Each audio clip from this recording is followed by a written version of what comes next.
Leaders saying, how do we reverse obesity? How do we cure? They're not asking that. They're saying, how can we actually, obesity is not your fault.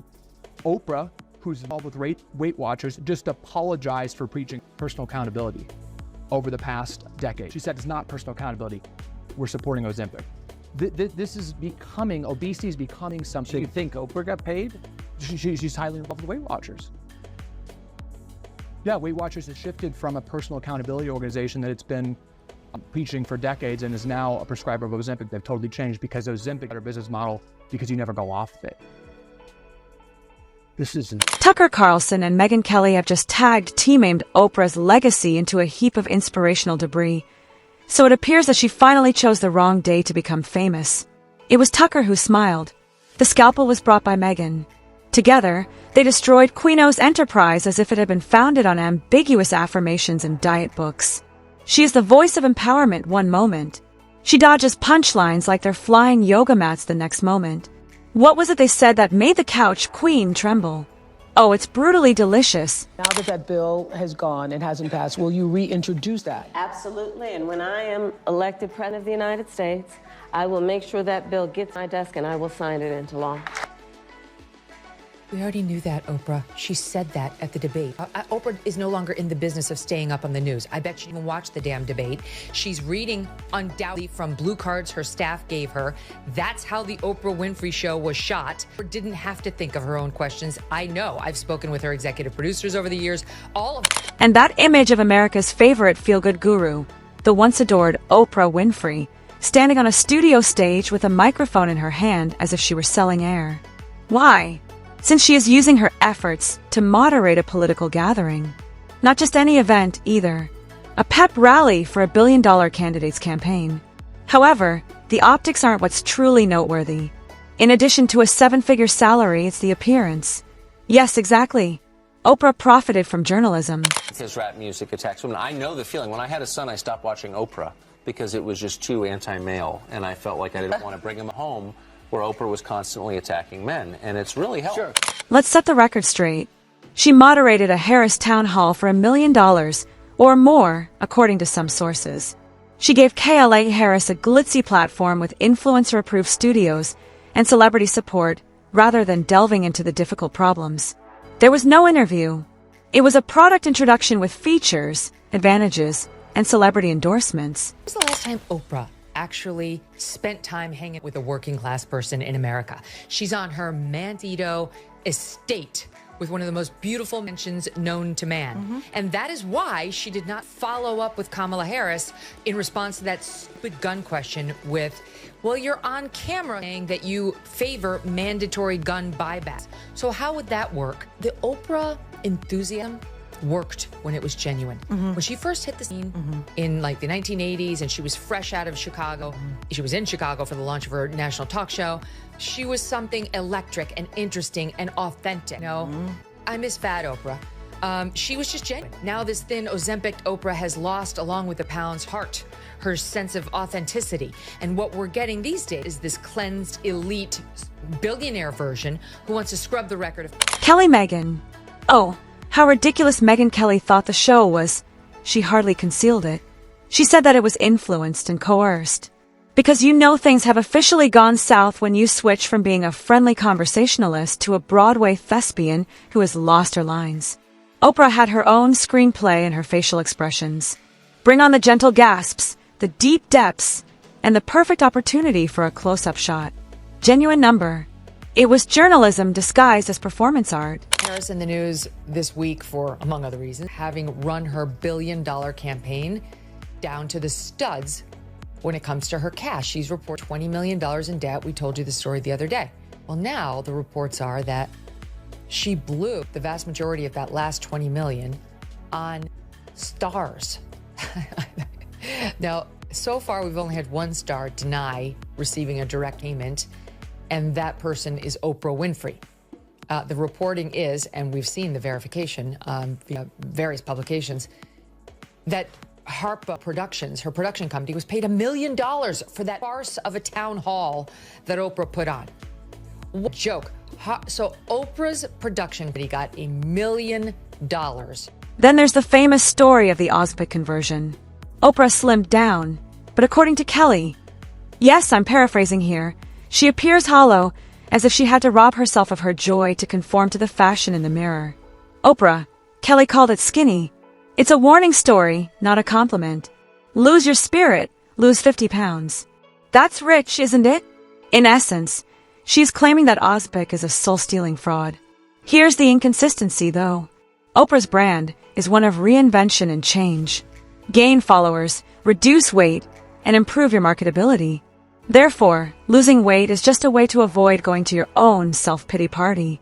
Tucker Carlson, meanwhile, blasted the entire event as a political pyrotechnic masquerading as civic engagement. Oprah Winfrey, she's worth $3 billion.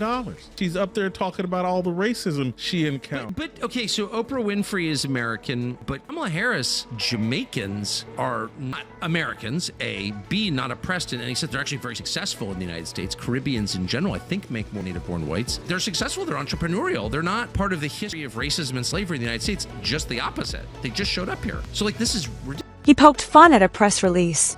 Consider it. She's compensated. The campaign is advertised. Stars in Hollywood are exposed. What does America get? At a town hall, nobody inquired about the southern border or inflation. There was no criticism, only praise. I would hate to see blowback if this is progress. It improves. Oprah brought more than just a microphone. The A-list was with her. As if to impart pearls of policy wisdom, Miles Street leaned in. Julia Roberts nodded, as if her gesture could change people's minds. Still trying to find the funny in that cameo, Chris Rock made an appearance. The event did not appear to be a serious political forum, but rather a glamorous display. Schoolgirl affectations and body movements. Okay, ready? Here it is. Okay. She raises herself off her chair. I'm just really excited. I'm really excited about this. Okay. You're so right. Okay. I'm going to tell you something. I'm going to tell you something you haven't heard yet. Yeah. It's going to blow your mind. Okay. Right. Megyn called it the pinnacle of Oprah's failure as a journalist. Megyn, ouch. Still, ugh. The finest part comes next. Why she believed $1 million payout was kosher was never questioned. For moderating and moderator-level employment, that is career-defining money. For the same reason, we would crucify less well-known critics.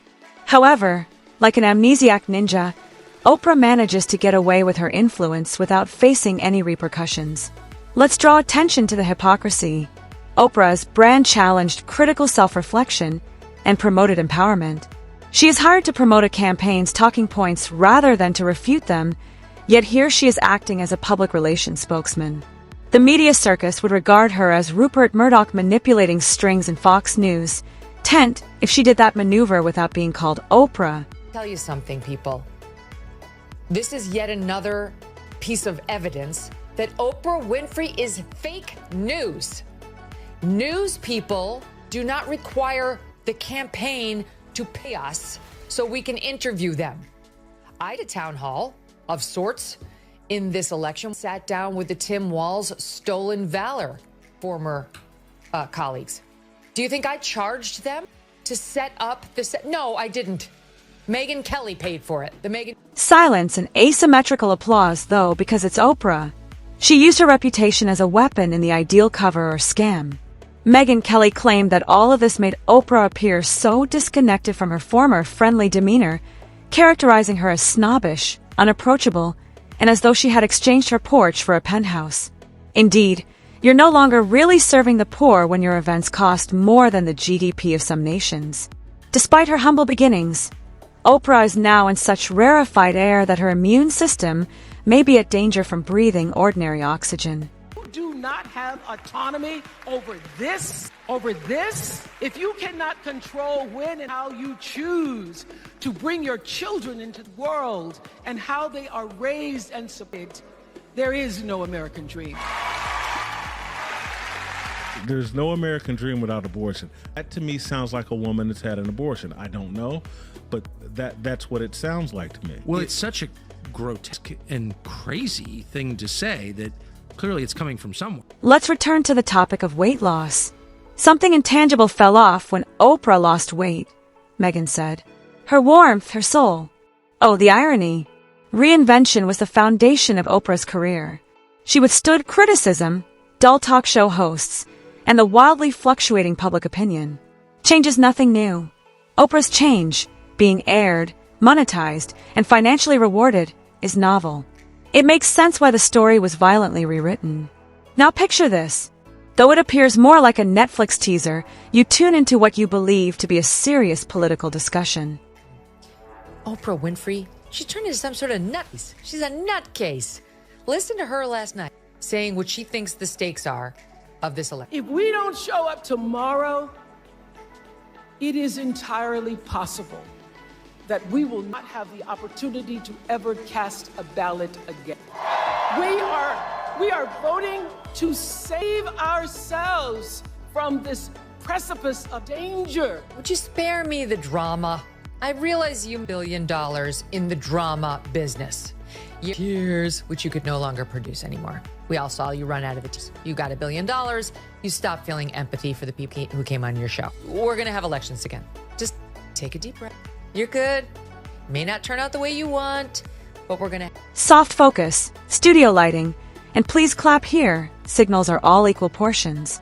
Press announcements take precedence over policy. Did you feel what she felt? Is the only pertinent question posed. Was it to your liking? Not precisely the Senate hearing that everyone had hoped for. What did Oprah receive in the meantime? She left with a talking point, a producing credit, and a wave of residuals to carry over into her next project.